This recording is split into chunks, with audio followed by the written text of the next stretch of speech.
Lord ప్రభు యేసునామములో అందరి కొందరంలో ఇది దేవుని వాక్యం నుంచి కీర్తనలు 138వ అధ్యాయము 8వ వచనం.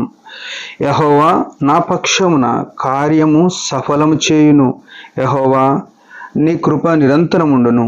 నీ చేతి కార్యములను విడిచిపెట్టకుము. ప్రియమైన వాళ్ళారా, దేవుని యొక్క మహా కనికరమును బట్టి మనము ఆయన ఎదుట సాగిలపడేవారమై ఉండాలి. ఆయన ఎట్లంటే కనికర పూర్ణుడు, ఆయన కృపగలవాడు, ఆయన జాలిపడేవాడు, ఆయన వాత్సల్యత పూర్ణుడు. ఎందుకంటే నినివే పట్టణస్థుల మీదకి దుర్గతి వస్తుంది అని యోనాకు చెప్పి పంపించినాడు.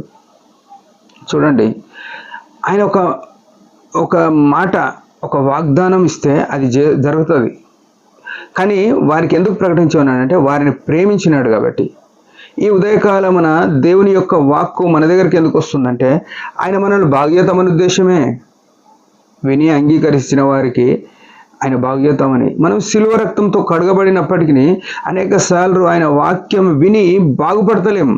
ఇక్కడ అదే మాట ఏమనంటే నినివే పట్టణస్థుల మీదకి దుర్గతి అన్నాడు కదా, ఆ దుర్గతి ఏమైపోయింది? యోనా పోయి ఒక దినం ప్రయాణం అంతా స్వార్థ ప్రకటించగానే వారు పశ్చాత్తాపడ్డారు. ఆ తర్వాత దేవుడు వారికి చేదునన్న కీడు ఆగిపోయింది, వారి పశ్చాత్తాపం.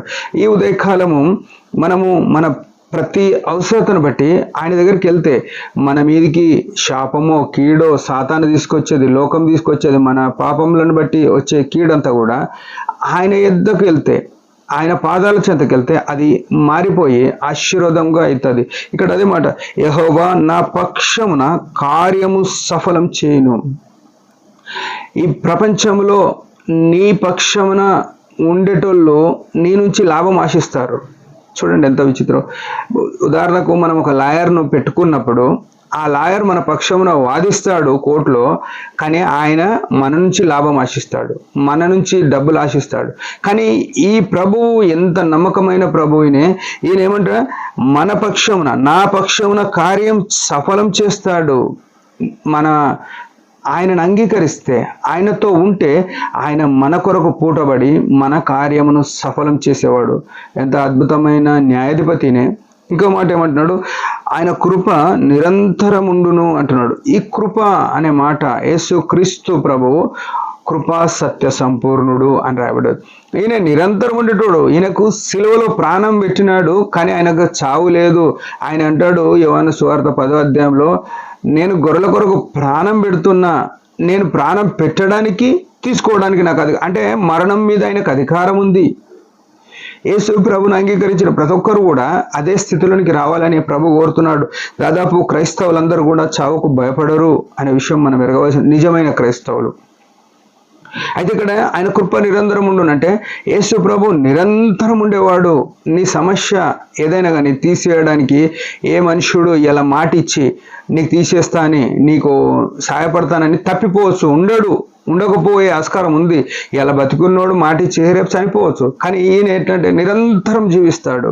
అందుకే నా పక్షమున సరి అయిన కార్యం చేసే వ్యక్తి ఎవరైనా ఉన్నారంటే యేసు ప్రభు. ఇంకేమంటున్నాడు, నీ చేతి కార్యములను విడిచిపెట్టకము.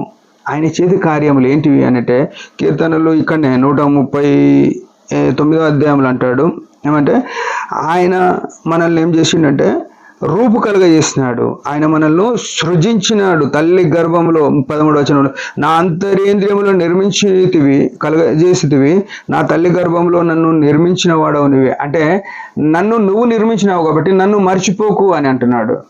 అంటే మనం ఈ యొక్క కృతజ్ఞత కలిగి ఉన్నామా, నన్ను సృజించింది నీవే ప్రభు అని ఎరిగినామా మనం? అసలు ఆయన కృతజ్ఞత చెల్లిస్తున్నాం. నన్ను సృజించినావు నువ్వు కాబట్టి నన్ను మరవకు అని బతిమలాడే స్థితిలో ఉన్నామా? ఈ రకంగా మనం ఉన్నప్పుడు మన పక్షమున ఆయన నిలబడి మన యుద్ధాలు, మన కార్యాలు గెలిపించి సహాయపడేవాడు అయినాడు. దేవుడి మాట దీవించిన ఒక చిన్న ప్రార్థన. పరమ తండ్రి, యేసు ప్రభు నామములో వందనాలు. మా పక్షమున యుద్ధశూరుడుగా, మా కార్యం సఫలం చేయువాడవుగా నిరంతరం జీవిస్తూ ఉన్నావు. అందుకై స్తోత్రం. నీ అంత ఆధారపడి బతుకుట కృపణీయమని యేసు ప్రభు నామములో ప్రార్థిస్తున్నాం తండ్రి. ఆమేన్. మీరందరి పరిచర్య గురించి భారంగా ప్రార్థన చేయండి. Praise the lord.